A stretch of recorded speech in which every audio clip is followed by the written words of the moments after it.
네, 여러분 안녕하세요. 금융이 쉬워지는 순간 하루한보입니다. 오늘은 대출 규제 해석 강의를 해드릴 겁니다. 이번에 강력하게 나온 대출 규제 때문에 많은 사람들이 혼란을 겪고 계실 거예요. 아, 이제 집 사는 거 포기해야 되나? 아닌데 누군가는 또 집을 산다고 하던데 이상하다. 분명히 15억 이상 아파트를 못 사게 만들었는데 왜 대체 20억짜리 아파트가 또 22억이 되는 거지? 이런 혼란이 엄청 많은데 여러분들께서 이 기회를 잘 노리셔야 됩니다. 지금 이 혼란이 가중되는 상황 속에 부동산 가격이 조정을 받고 있거든요. 그래서 이 기회를 놓치지 않고 내가 대출 규제를 회피해서 또는 극복해서 집을 살 수 있는 사람인지 아닌지를 판단을 하는 게 굉장히 중요합니다. 대출 규제가 됐다고 해서 여러분들이 집을 아예 못 사게 되는 건 아니에요. 지금 분명히 이 강의를 들으시는 분들 중에서 집을 살 수 있는 분들이 무조건 나옵니다. 그런 분들께서는 남들한테 휩쓸려서 아, 나 집 못 사겠네, 포기해야겠네, 지레 먼저 그러실 필요가 없다는 뜻입니다. 그래서 오늘 내용을 잘 들으시면 여러분들께서 힌트가 되실 테니까 잘 들어보시고 진짜 내가 한번 뭔가 해보겠다라고 하시는 분은 열심히 공부를 해야 되는 타이밍이라고 생각하시면 되겠습니다. 그럼 오늘 규제 해석 강의 한번 시작해 보도록 하겠습니다. 자, 먼저 오늘 규제 해석을 해드리면서 전략까지 도출하는 시간을 가질 거거든요. 그래서 단순하게 그냥 여러분들께 규제를 알려드리는 것 떠나서 조금이라도 파해를 할 수 있는 방법을 알려드리는 그런 기회가 되는 시간이라고 생각하시면 되겠습니다. 자, 목차는 이렇게 됩니다. 먼저 627 대출 규제가 왜 생겼나 여러분들께 한번 말씀드려보도록 할 거고요. 한눈에 규제를 한번 요약해 볼 겁니다. 그래서 이거 요약본으로도 좀 모자르면 제가 세부적으로 여러분들께 좀 해부를 해드리는 시간을 가져보도록 할 거고, FAQ가 있습니다. 자주 묻는 질문에 대해서 여러분들께 답변을 한번 드려보도록 할 거고요. 그리고 대출 시뮬레이션까지 해보면서 오늘 강의를 마감하도록 하겠습니다. 자, 먼저 대출 규제는 왜 생긴 거냐? 정부에서는 이렇게 생각하는 겁니다. 지금 가계부채가 굉장히 증가를 하고 있는데 잘 보니까 가계부채를 증가하는 이유는 주택 거래가 많아서 그런 것 같다. 주택 거래가 많으면 집값도 띄우는데 이렇게 가계부채도 증가시키네. 주택 거래를 좀 제한을 시켜야겠다라고 하면서 주택과 관련된 대출에 대해서 규제를 하고 있는 겁니다. 그래서 주택 거래량이 증가하고 있는데 특히 어디서 증가하고 있는 것이냐? 수도권 지역에서 굉장히 증가하고 있다 이거예요. 그러니까 정부를 생각한 거죠. 이거 어차피 지방은 사지 않는데 지방을 지금 규제했다가는 지방 사람들이 많이 섭섭해하겠는걸. 그런데 수도권 아파트는 지금 가격이 오르고 있는 게 뻔히 보이잖아. 여기를 집값을 잡는다는 명목하에 규제를 하면 가계부채도 줄어들 것이다 라고 생각을 하고 있는 거죠. 그래서 수도권 지역의 주택 거래량 증가하는 걸 보고 그 증가 추이에 따라서 수도권만 규제 지역만 규제를 하면 가계부채는 분명히 줄어들 것이다 하고 규제를 내놓은 것이 다음과 같습니다. 그래서 이거는 규제를 한눈에 정리한 표예요. 사실 규제가 굉장히 복잡한데 이렇게 한눈에 정리해서 이거를 바로 이해하기는 힘듭니다. 복잡한 걸 세세하게 좀 풀어봐야 되거든요. 그래서 뒤에는 그걸 풀어보는 시간도 가질 건데 아주 간단하게 이 표를 해석하는 방법을 여러분들께 안내해 드려보도록 할게요. 이렇게 하시면 됩니다. 내가 만약에 주택을 매수를 할 거예요. 근데 나는 생애 최초 주택 매수자야. 그럼 여기서 시작하는 거죠. 생애 최초 주택 매수자인데 규제 지역 아파트를 살려고 하는 겁니다. 그러면 LTV가 몇 프로냐? 70%입니다. 70%까지 집가격에 대출이 나온다는 뜻인데 최대 한도 제한이 여기 적혀 있습니다. 대신 6억을 초과해서 대출을 받을 수는 없다. 가령 10억짜리 아파트라고 하면 여기다 70% 곱하면 얼마죠? 7억이죠. 근데 7억까지는 못 나오고 6억까지는 해줄게 라는 규제인 것이죠. 그럼 만약에 내가 생애 최초 주택 매수자는 아니야. 내가 주택을 사고 팔 이력이 있어. 그런데 지금 현재 무주택자야라고 하면 여기를 보는 거고요. 여기서 나는 규제 지역을 매수하려고 하는 건 아니야. 나는 그냥 수도권의 비규제 지역을 매수할 거야 라고 하면은 여기서 출발해서 쭉 갑니다. 쭉 가면 여기에 도달하겠죠. 그럼 비규제 지역 아파트를 매수할 때는 또 70%가 나오는구나. 그래서 가령 비규제 지역 아파트가 5억짜리라고 쳐볼게요. 그 5억에 70% 대출이 나온다는 뜻이죠. 그러면 3억 5천은 가능한 거예요. 이 3억 5천이 6억 안에 들어오죠. 그럼 이 3억 5천은 온전히 나오겠습니다. 대신 3억 5천 대출이 나올 때 추가 약정서를 작성하게 되어 있는데 무슨 약정서를 작성하니 6개월 내에 전입해야 된다는 약정서를 작성한다 라고 이해를 하시면 되겠습니다. 이런 식으로 표는 따라가게 되어 있습니다. 한 가지만 더 해볼까요? 나는 주택이 하나 있는 상황이야. 그런데 다음 주택을 매수를 할 건데 이 기존 주택은 어차피 내가 이사를 갈 것이기 때문에 기존 주택은 매도할게. 그렇게 나는 어쩔 수 없이 단기간에 잠깐 2주택이 되거든. 그러면 나는 어떤 규제를 적용받니? 그런 사람들이 여기서 출발하면 되고요. 비규제 지역 아파트를 산다고 하면은 마치 무주택과 같은 조건으로 대출을 받을 수 있습니다. 왜냐? 내가 기존 주택을 팔기로 했으니까 나는 잠깐 2주택자가 되는 거지. 원래 다주택자가 되려고 하는 사람이 아니야. 잠깐 2주택자가 되는 것이니 나는 봐줘라 라는 거를 받아들이는 것이죠. 그래서 70% 대출을 받을 수가 있고 역시나 추가 약정을 하는데 6개월 내에 전입해야 된다는 추가 약정 하나, 그리고 플러스 기존 주택을 6개월 내에 처분해야 된다는 추가 약정 하나, 이렇게 두 가지 추가 약정을 하게 됩니다. 특약을 쓰는 거죠. 이걸 안 지키면 이 대출을 회수해도 된다라는 약정을 하는 거예요. 이런 식으로 규제표는 찾아가면 됩니다. 그리고 그것 외의 규제들을 한눈에 모아놨거든요. 그래서 여기가 이해가 안 되시는 것들이 있을 테니까 제가 세부 내용들을 하나하나 풀어드리도록 하겠습니다. 자, 먼저 이런 규제가 있습니다. 어떤 규제냐면 다주택자는 대출 0%다 라는 규제이고, 제가 초반에 설명드렸던 이 부분이 바로 이 규제에 해당된다고 생각하시면 됩니다. 보세요. 지금 2주택자 이상은 추가로 집을 매수할 때 대출이 안 나옵니다. 그리고 1주택자도 추가로 집을 매수하면 몇 개가 되죠? 2주택자가 되면서 다주택자가 되는 거죠. 역시나 1주택자도 추가로 매수하는 것에 있어서는 대출이 안 나옵니다. 단 기존 1주택자가 기존 주택을 처분 조건부로 대출을 한다고 하면 아까 무주택자 조건으로 대출이 가능하다고 했죠? 약속만 하면. 그렇기 때문에 70%, 규제 지역은 50% 이렇게 대출이 나오는 것이다. 단 지방은 지금 처분 조건부가 없습니다. 지방은 그냥 추가로 주택을 매수한다고 하면 LTV가 70%가 아니라 60%일 뿐이지 대출은 나온다 라고 생각하시면 되고, 한마디로 다주택자도 지방을 살 수 있다는 뜻입니다.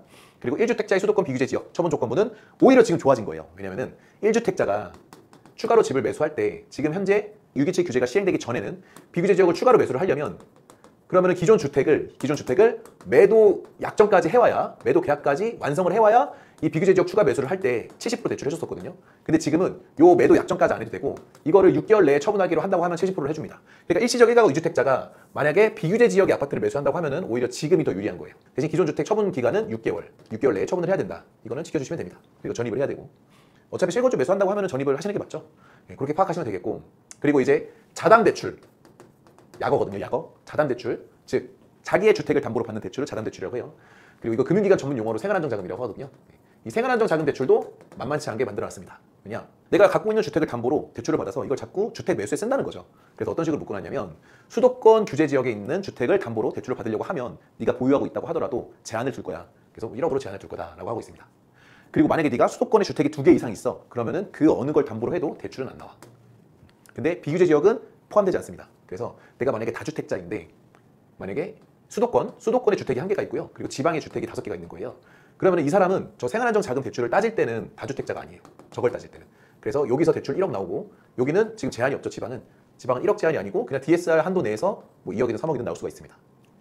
요 수도권은 하나밖에 없기 때문에 다주택자가 아닌 상황이에요. 그럼 만약에 이런 경우도 있겠죠. 수도권에 주택이 2개면 지방이 5개고 그럼 어떻게 되나요? 그러면 수도권에 있는 주택 이 A라고 B라고 쳐볼게요. 2개를 A 또는 B를 담보로는 대출이 안 나와요. 아예 금지가 되는 거예요. 그런데 다주택자라고 하더라도 지방에 있는 아파트를 담보로 대출받을 땐 규제가 따로 없죠. 규제 없음이에요. 규제 없음. 그렇기 때문에 지방을 이 상태라고 하더라도 여기서 안 나오지만 지방을 담보로 내세우면 주택 대출을 받을 수가 있다. DSR 한도 내에서. 그래서 특이하죠. 여러분들이 생활안정자금 대출을 받을 일은 그렇게 많지는 않습니다. 그렇기 때문에 여기 너무 머리 아파하지 않으셨으면 좋겠어요. 그래서 다주택자가 지방 담보로 생활대 신청하면 60% 또는 40% 대출이 나온다. 40%는 지금 안 된다고 생각하시면 됩니다. 잘못 적힌 거고 60%라고 생각하시면 돼요. 지금 규제 지역이나 수도권 지역은 걸리기 때문에 지방이라고 하더라도 규제 지역은 대출이 안 돼요. 다주택자이면. 근데 규제 지역이 걸리지 않은 지방이면 60%는 무조건 나온다라고 생각하시면 됩니다. DSR만 추적하면. 자, 그럼 1주택자가 지방을 담보로 생활대 신청을 하면 70%까지 가능하다. 내가 주택이 딱 1개밖에 없는데 그게 지방이야. 그러면 원래 다주택자라서 LTV 10%를 차감돼가지고 60%였거든요. 10% 차감해서. 근데 그것조차 없습니다. 지방에 딱 하나 있는 사람은 그냥 웬만하면은 거기서 주택을 담보로 대출 받을 때 방해하지 말자 이거죠. 그래서 70%까지 나온다. 대신 DSR은 충족해야 되고. 상환 능력이 가능한 만큼만 대출을 받아라는 게 DSR 규제거든요. 그거는 우리가 해당이 된다. 자, 그리고 셋째. 주택 대출 만기를 30년 이내로 제한한다. 원래는 지금 40년, 50년짜리 대출 상품도 있었거든요. 근데 수도권 또는 규제 지역 내에 주택담보대출을 받을 땐 생활안정자금이든 주택 매수용 자금이든 무조건 30년짜리만 취급해라. 역시나 지방은 40년, 50년짜리도 취급이 가능하긴 합니다. 자, 그리고 또 수도권 또는 규제 지역 내에 소유권 이전 조건부 전세대출을 금지한다. 그럼 조건부 전세대출이 뭔지를 알면 되겠죠. 조건부 전세대출은 이겁니다. 매도자가 아파트를 팔잖아요. 매수인이 이걸 살 겁니다. 매수인이 이걸 사면서 이 집값이라고 쳐볼게요. 이 집값에 이만큼을 현금을 들고 있어요. 그래서 현금을 지불하면서 돈이 모자르니까 대출이 아니라 이런 생각을 한 거죠. 내가 이제 어차피 저 집이 내게 될 거니까 새로운 세입자랑 계약을 하자. 그리고 이 세입자가 이 나한테 보증금을 주는 날을 내가 매도인한테 잔금을 치르는 날과 일치를 시키자. 왜냐면 세입자가 보증금을 주면 그걸 보태가지고 내 현금과 돈을 만들어서 매도인한테 주면 되니까. 이게 당일날 일어나면 소유권 이전 조건부 전세라고 합니다. 이걸. 소유권 이전과 동시에 그 조건으로 매수인으로 소유권이 이전된다는 그 조건으로 세입자가 들어가는 거니까 소유권 이전 조건부 전세예요. 이때 전세 대출은 안 해주겠다는 거예요. 이때 받아야 되는 그 전세 대출은 금융기관이 안 해줍니다. 금융기관이 안 해줘. 달러 표시. 금융기관이 이거 안 돼. 소유권 이전 조건부잖아. 안 되고 네가 만약에 잔금을 친 사람한테 이미 매수자가 잔금을 이미 쳤다고 칠게요. 이미 내 걸로 소유권을 가져왔어. 그리고 소유권을 가져오고 나서 당일이 아니라 그 다음날 또는 몇 개월 뒤에 잔금을 치른다고 하면 그때 전세 대출을 해줄게. 근데 만약에 지금 내가 이렇게 소유권 이전될 때 전세 대출 우리가 해주잖아. 그럼 우리 이 전세 대출 이 자금이 결국에는 투자에 쓰이는 거 아니냐. 그래서 대출 안 해주겠다는 거죠. 그래서 조금 이렇게 매수 계획을 세웠던 분들은 조금 아쉬우시겠지만 요거는 이제 당일날은 막혔다. 당일날이 아니면 가능해요. 내가 만약에 친척의 돈을 빌려서 부모님의 돈을 빌려서 일단 잔금을 치러놓고 그 다음에 세입자를 소유권을 내 거로 가져온 다음에 세입자를 맞춰서 그 보증금을 다시 내가 회수하는 것 요거는 가능한 겁니다. 자, 그리고 신용대출 한도를 차주별 연소득 이내로 제한한다. 연소득 이내로. 그래서 연봉이 3억이어도 원래 연봉이 3억이면 막 의사들은 대출이 5억까지도 되거든요. 닥터로는. 근데 이거 안 돼요 이제.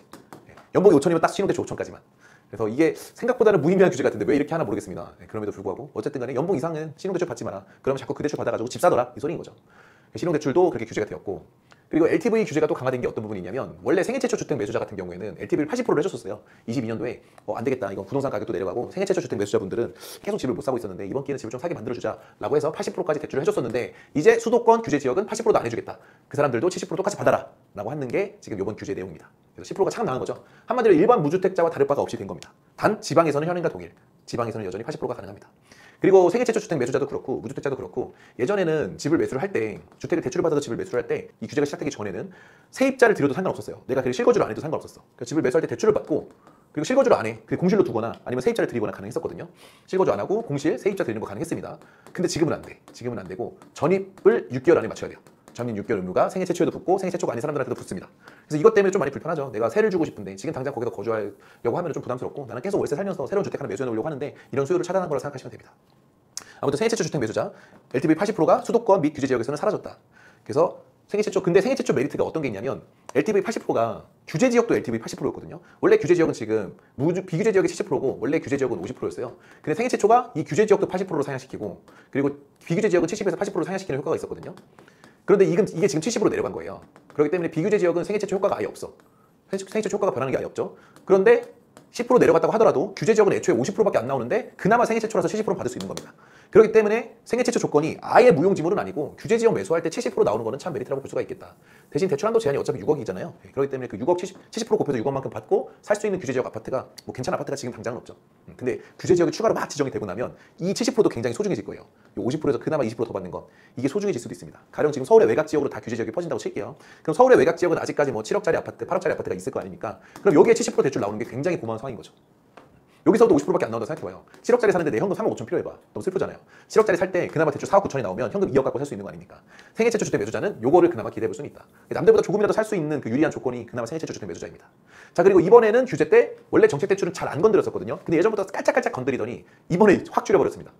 정책 대출도 가계부채 증가의 원인이 되더라. 그래서 사실은 서민들을 위한 자금이지만 아무래도 줄여야겠다. 그래서 서민들을 위한 자금이라도 얄짤없이 다 20%씩 줄였습니다. 그래서 원래 5억짜리 주택을 살 때 디딤돌 대출이 막 4억 나오고 그랬었거든요. 신혼부부들은. 근데 5억짜리 집 살 때 이제 3억 2천밖에 안 나와요. 1억 8천 현금이 필요하다는 소리죠. 그리고 버팀목 전세 대출. 버팀목 전세 대출이 굉장히 저리 전세 대출이거든요. 근데 이것도 결국엔 가계 대출이다 이거야. 그래서 가계 대출이니까 가계부채 줄이기에 동참해라. 버팀목도 이제 이 한도를 수도권 또는 규제 지역이면 줄여줘야겠다. 그래서 3억 대출 받을 수 있었던 것도 이제 2억 5천만 받아라 라고 하고 있습니다. 이런 규제가 생겼습니다. 자, 그리고 전입 의무는 아까 생애 최초에만 있는 게 아니라 지방을 제외한 수도권 규제 지역은 무조건 있습니다. 그래서 대출을 받아서 집을 살 때는 무조건 6개월 이내 전입이 있고 지방 지역은 전입 의무가 없다. 이런 포인트 기억하시고요. 그리고 수도권 규제 지역 내에서 전세로 사는 사람들은 지방보다 조금 더 대출 받기가 힘들 거다라고 만든 규제입니다.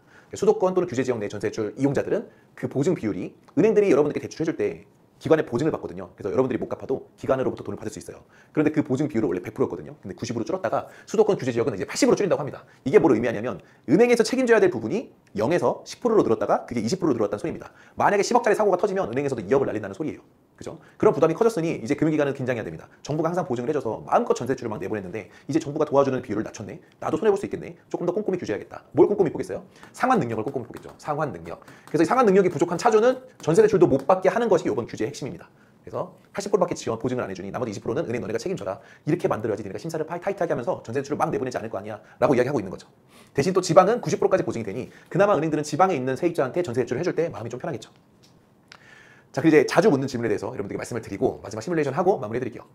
자, 토지 거래 허가 관련입니다. 만약에 토지 거래 허가구역으로 묶여 있으면 나는 토지 거래 허가구역을 사기 위해서 미리 심사까지 다 받아놨어. 허가까지 다 받아놨는데 그런데 내가 만약에 이 허가를 받고 나서 집을 살려고 딱 보니까 대출 규제가 시작된 거예요. 그래서 내가 대출 규제가 시작되기 전에 아직 계약은 못했지만 이미 허가를 받아놨다라고 하면은 이거는 규제를 회피할 수 있는 거 아니야? 네, 그거는 해당돼요. 만약에 6월 27일 규제가 시작되기 전까지 허가를 받아놨으면 계약을 그 이후에 한다고 하더라도 종전 규정을 적용한다. 이때부터 내가 노력한 것은 다 살려주겠다는 거죠. 허가를 받았던 노력은.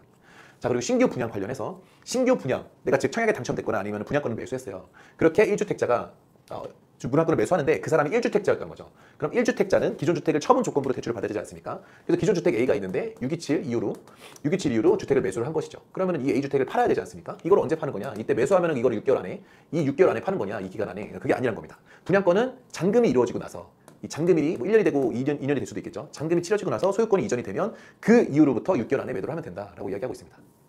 한마디로 청약 하나 당첨됐다고 해서 기존에 지금 살고 있던 집을 팔 수는 없잖아요. 그런 것들을 용인해 주겠다는 거죠. 자, 그리고 이미 분양된 단지의 조건부 전세 대출에 대한 시점은 어떻게 되는 거냐? 적용 시점은 즉 이 뜻이죠. 만약에 제가 627 규제가 시작된 시점이 이때라고 쳐볼게요. 나는 이때 이미 분양권을 보유하고 있었어요. 그리고 나서 이게 잔금일입니다. 이때 막 잔금을 치려고 하다 보니까 나는 627 이전에 이미 분양권을 샀으니까 이때 잔금 칠 때 규정을 다 벗어나야 되겠지? 라고 생각하고 있는 거죠.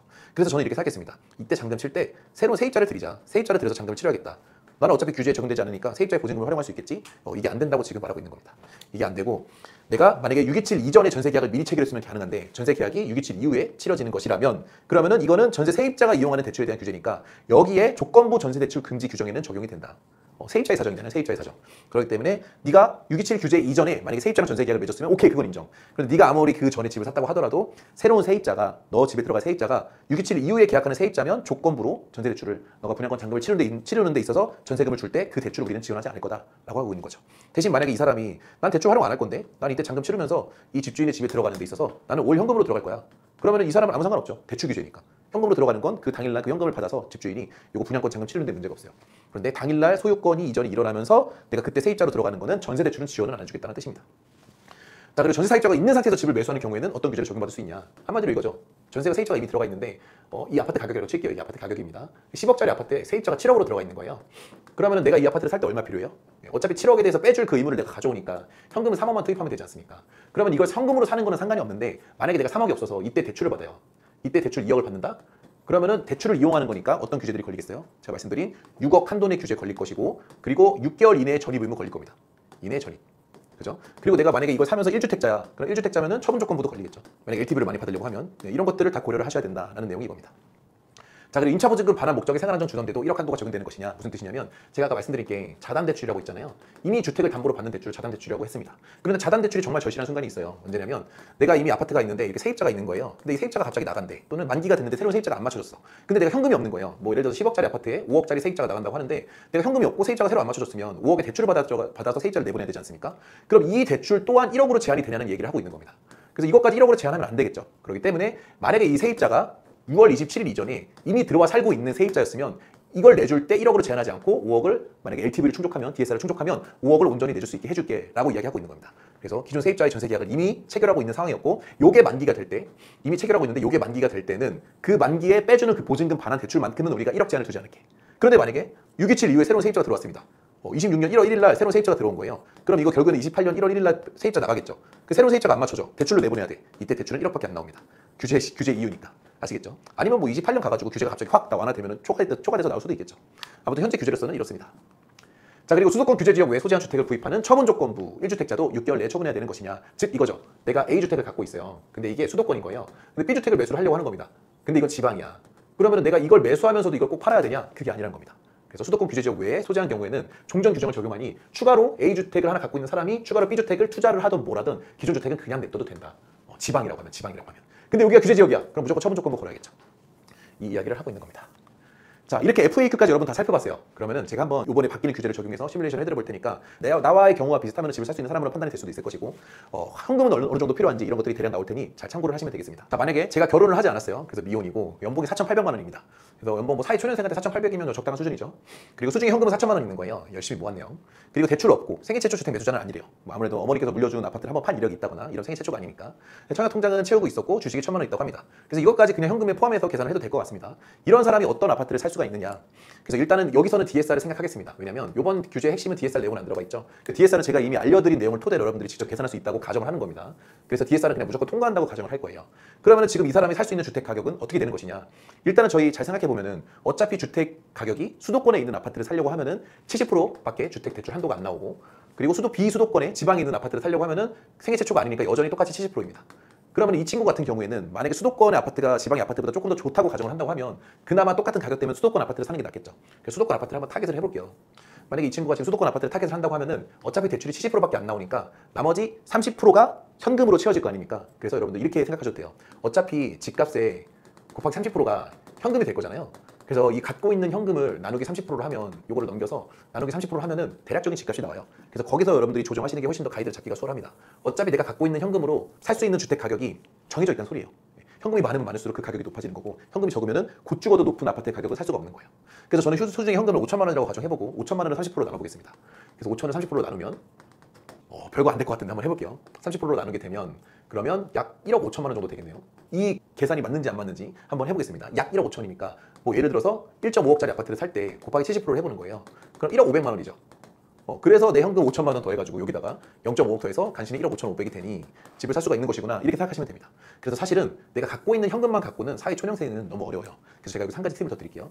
어차피 DSR을 충족한다고 가정을 하고 있으니까 내가 갖고 있는 현금에 이제는 신용대출까지 더해서 집을 사야지. 왜냐면 LTV 80% 이런 게 없어졌지 않습니까? 이런 게 안 되기 때문에 신용대출까지 더해서 집을 사야지 그나마 비싼 집을 살 수 있습니다.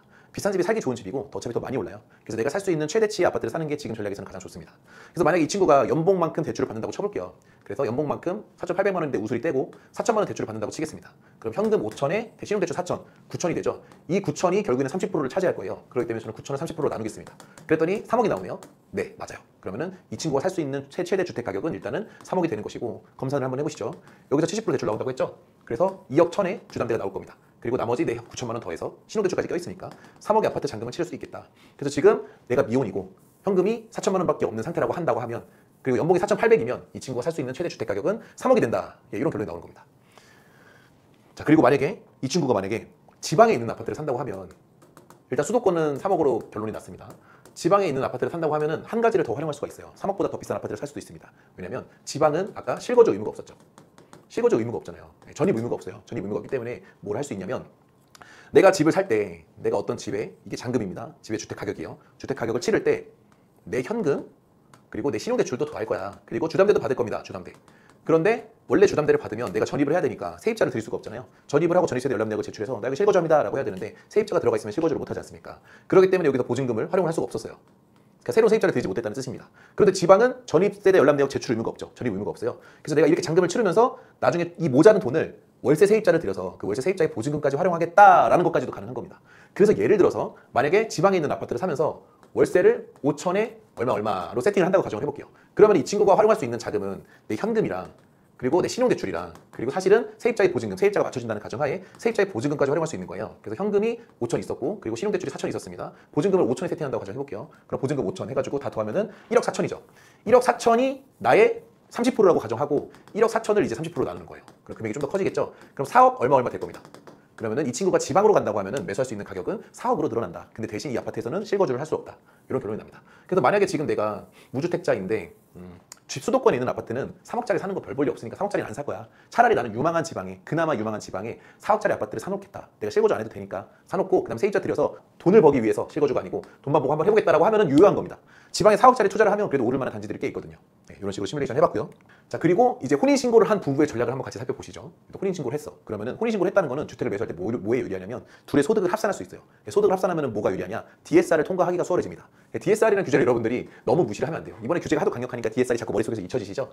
DSR은 내가 감당할 수 있는 원리금 안에서만 대출을 실행시켜라 라는 것이거든요. 그래서 소득이 높을수록 DSR 통과 확률이 높아져요. 그래서 소득이 낮잖아요. 그럼 통과 확률이 줄어듭니다. 근데 부부의 합산해서 소득을 볼 수 있으니 부부는 소득이 굉장히 높게 나오겠죠. DSR을 통과할 확률이 높아집니다. 그런 차원에서 유리한 거예요. 그래서 이 혼인신고를 한 부부가 이런 식으로 DSR을 잘 통과하기 위해서 혼인신고를 했다고 가정해볼게요. 그리고 부부 합산해서 연봉은 1억 2천이라고 가정합시다. 남편 8천 그리고 아내 4천. 그래서 8억짜리 아파트를 매수를 해보려고 하는 거예요. 이거 아파트를 매수를 할 수 있을까요? 같이 시뮬레이션 한번 해보시죠. 자, 일단 8억짜리 수도권 아파트를 매수한다고 쳐볼게요. 수도권 아파트. 그리고 생애 최초네. 하지만 수도권은 생애 최초라고 하더라도 대출 얼마 나오죠? 70% 나오죠. 그래서 5억 6천의 주담대는 나오는 겁니다. 오케이, 5억 6천의 주담대는 나오는데 나머지 2억 4천을 채워야 되는데 이 사람들 2억 4천 채울 수 있나? 한번 따져보는 거죠. 자, 채울 수 있는지 한번 따져보겠습니다. 수중에 현금이 8천만 원 있대요. 오케이, 다행이다. 일단은 2억 4천 중에 0.8억은 채웠네요. 오케이, 채웠고 나머지도 나올 데 없나? 이 친구가 지금 보니까 수중에 있는 8천만 원에 이 신용대출이 포함되어 있나 보네. 오케이. 그리고 전세대출 2억을 받아놨는데 그 전세 보증금이 만기가 되면은 이 전세대출 2억이 빼고 보증금이 3억이 들어가 있는 거 같죠? 그리고 내 보증금 1억이 나온대요. 3억짜리 전세 살고 있는데 대출 2억을 쓰고 있으니까 1억은 결국에는 내 돈이나 마찬가지죠. 1억까지는 확보되는구만. 그래도 모자른데? 1억 8천밖에 없는데 누가 신용대출 받을 수 있잖아요. 아내는 신용대출 받을 수 있어요? 아내는 이미 연봉을 초과해서 대출을 쓰고 있어요. 그럼 누가 받을 수 있죠? 남편은 아직 없잖아. 남편은 신용대출이 없잖아요 지금. 아내만. 남편 신용대출은 지금 얼마가 가능한 거냐? 8천만 원이 가능하죠. 그래서 남편의 신용대출 0.8억을 더하면 이게 총 2억 6천입니다. 결국에는 이 집을 살 수가 있게 되는 것이죠. 단 남편 신용대출 0.8억을 받고 그리고 주담대 5억 6천까지 실행될 수 있느냐는 여러분들이 검토해야 돼요. DSR 검토를 해야 된다는 뜻입니다. 어렵지 않죠 여러분? 네. 그럼 만약에 이 친구들이 지방에 있는 아파트를 산다고 하면요. 8억짜리 아파트는 당연히 살 수 있겠죠. 수도권도 가능했으니까. LTV를 70% 기준으로 했는데 8억짜리 살 수가 있었잖아요. 그러면 LTV 80%를 기준으로 하면은 대략 한 9억, 그는 9억에 가까이 되는 아파트까지 살 수 있죠. 한번 9억으로 따져볼까요? 어차피 지금 내가 사용할 수 있는 가용자금을 다 모아보니 2억 4천이 아니라 2억 6천이었잖아요. 어차피 살짝 더 여유가 있었으니까 9억짜리 아파트를 지방에 있는 걸 도전을 해보죠. 9억짜리 아파트 지방에 있는 거 좋은 거 많습니다. 창원이든 아니면 청주든 대구든 이런 대장 아파트급으로 가면은 10억 넘는 아파트들이 있는데 그런 것들은 막 과거에 15억 찍었던 이력이 있어요. 그런 걸 한번 사보자고요. 그래서 9억짜리 아파트를 한번 사보려고 하는 겁니다. 그래서 9억짜리 아파트를 사보려고 하니 나 생애 최초네. 그래서 80% 적용이 가능한 거예요. 그래서 80% 적용을 딱 했어.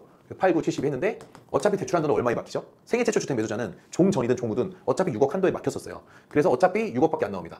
그러나 잘 보세요. 그러나 6억밖에 제한이 안 되는데 이 사람들이 생애 최초 조건으로 계산했을 때 7억 2천이 나와서 이거를 6억으로 받을 바에야 그냥 생애 최초 조건을 포기하고 70%까지 받을 수 있잖아요. 차라리 70%를 곱해서 계산해보는 거예요. 그랬더니 6억 3천이 나오네요. 지방은 6억 한도 제한이 생애 최초 주택 매수자가 아닌 경우 6억 한도 제한이 있었어요? 없었어요? 없었죠. 그렇기 때문에 그냥 생애 최초 조건을 포기하면은 6억 3천까지 대출이 나올 수 있는 겁니다. 그래서 9억짜리 아파트를 살려고 하면은 일단은 6억 3천까지는 대출이 돼요. 생애 최초 조건을 막 고집을 하려고 하면 안 되지만 주담대가 6억 3천이 된다. 그리고 이 친구들이 갖고 있는 돈을 아까 다 더하니까 얼마였죠? 2억 6천이었죠? 남편 신용대출 받고 전세보증금 1억, 내 돈 투입된 거 받고 원래 보유했던 돈 8천만 원. 이것까지 다 더해가지고 2억 6천이었어요. 그러니까 두 개 더해가지고 8억 9천이 되니까 9억짜리 살 수 있는 거 아니냐. 아 근데 모자란 게 좀 찝찝해. 뭐가 가능하다고 했죠? 전 사례에 있어서도 세입자 보증금까지 활용할 수 있다고. 그래서 이 친구들이 만약에 월세를 살면서 나는 지방에 유망한 투자를 하고 싶다라고 한다고 하면 여기서 월세 보증금을 뭐 영어 3천만 원이든 0.3억이든 0.5억이든 보탤 수가 있죠. 그래서 9억의 아파트까지도 지방은 무난하게 살 수 있는 경우가 생기는 겁니다. 이런 식으로 자금 설계를 하는 것이 지금 규제를 극복하는 방법이라고 생각하시면 돼요. 근데 여러 가지 케이스가 있어요. 굉장히 무수히 많은 케이스가 있는데 제가 그냥 눈에 보이는 방법만 써서 극복한 겁니다. 이거 말고도 막 여러 가지 대출 명의를 잘 맞춘다던가 순서를 맞춘다던가 아니면은 정책 대출을 활용한다던가 라고 하면은 여러분들이 3억짜리 아파트를 살려고 하다가도 4억짜리 살 수가 있게 되고 8억짜리밖에 못 사는 줄 알았는데 10억짜리 살 수가 있게 되고 이렇게 되는 겁니다. 그래서 그런 내용들을 다 담은 것을 저는 강의로 하는 사람입니다. 그래서 제가 이번에 대출뿐만 아니라 이 내 집 마련 관련해서도 컨설팅을 해줄 수 있는 분을 모셨어요. 데이터 부동산 앱을 만든 하우님을 모셨거든요. 그래서 부수패치라는 굉장히 요즘에 떠오르고 있는 앱을 만드신 분인데 이분을 모시고 같이 저랑 하우님이 컨설팅을 할 수 있는 그런 부동산 내 집 마련 강의를 만들었거든요. 그래서 혹시나 이것에 대해서 관심이 있으신 분들은 제가 고정 댓글에 링크를 달아놓을 테니까 그 링크를 들어오셔서 상세 페이지를 한번 보시고 결정을 하시면 될 것 같고 아쉽게도 많은 분들을 다 해드릴 수는 없습니다. 왜냐하면 컨설팅이 들어가니까 인원이 50명 제한이에요. 그래서 50명 제한이라서 지금 많이 차긴 했는데 혹시나 이거를 보시는 그 시점에 자녀석이 남아있다고 하면은 신청을 하시면 되겠습니다. 그래서 많은 사람들이 지금 대출 규제가 나왔다고 해서 집을 매수하는 것을 포기하고 계세요. 근데 그러다 보니까 조금 유리해졌습니다. 왜 유리해졌냐면 이 수요가 집을 살려고 하는데 사람들이 막 이렇게 달라붙었었잖아요. 규제가 시작되기 전까지는. 그러니까 이걸 파는 사람들은 집 가격을 올려요. 내가 싸게 팔 이유가 없네. 여기저기 다 살려고 하는데. 그런데 규제가 딱 시작되니까 얘네들이 끊긴 겁니다. 그래서 사람들이 뜨문뜨문 있어. 그랬더니 이 사람이 야씨 이거 지금 이렇게 팔아서 못 팔겠다. 낮춰야겠다. 라고 하면서 매물의 호가가 낮아지고 있습니다. 매물의 호가가 낮아진다는 뜻은 여러분들이 좀만 더 깎아주세요. 좀만 더 깎아주세요. 라고 한다고 하면 깎일 수 있는 가능성이 있는 상태라는 뜻이에요. 그러면 기존에 한 두 달 전까지만 해도 5억 5천의 아파트를 샀던 사람들이 지금은 5억 2천의 아파트를 매수할 수 있는 상황이 생긴다는 것이죠. 그래서 이 상황이 계속 지속되면 상관이 없어요. 그런데 이 상황도 결국에는 시장이 적응을 하고 뭐 저 같은 사람들이 와가지고 대출 규제를 잘 해석을 해주면 나 집 살 수 있는 거네. 그럼 이참에 사야겠다. 추가로 대출 규제가 나오기 전에 집을 사야겠다. 라고 하면서 수요자들이 다시 막 붙잖아요. 그러면 또 호가가 1,000만 원, 2,000만 원 금방 올라요. 주택은 가격 자체가 굉장히 큰 물건이다 보니까 올려도 10,000원, 20,000원 올리는 게 아니라 500만 원, 1,000만 원 이렇게 올립니다. 그래서 여러분들이 발빠르게 움직이는 게 결국에는 500만 원, 1,000만 원, 2,000만 원 버는 효과를 볼 수가 있다는 것이죠. 그래서 여러분들을 발빠르게 움직이게끔 도와드리기 위해서 강의를 마련한 겁니다. 그래서 혹시나 지금 절실하신 분들은 꼭 고정 댓글 링크를 확인하신 다음에 상세 페이지를 먼저 보세요. 그리고 후기들도 보시고 충분히 고민하신 다음에 한번 고려해 보도록 하시죠. 자, 저는 이런 강의를 계속 할 거고 오늘 강의가 좀 인상 깊었다라고 치면은 여러분들은 구독과 좋아요, 알림 설정을 부탁드리겠습니다. 그래서 언제나 유익한 정보를 쉽게 전달해 드릴 수 있도록 하겠습니다. 다음에 뵐게요.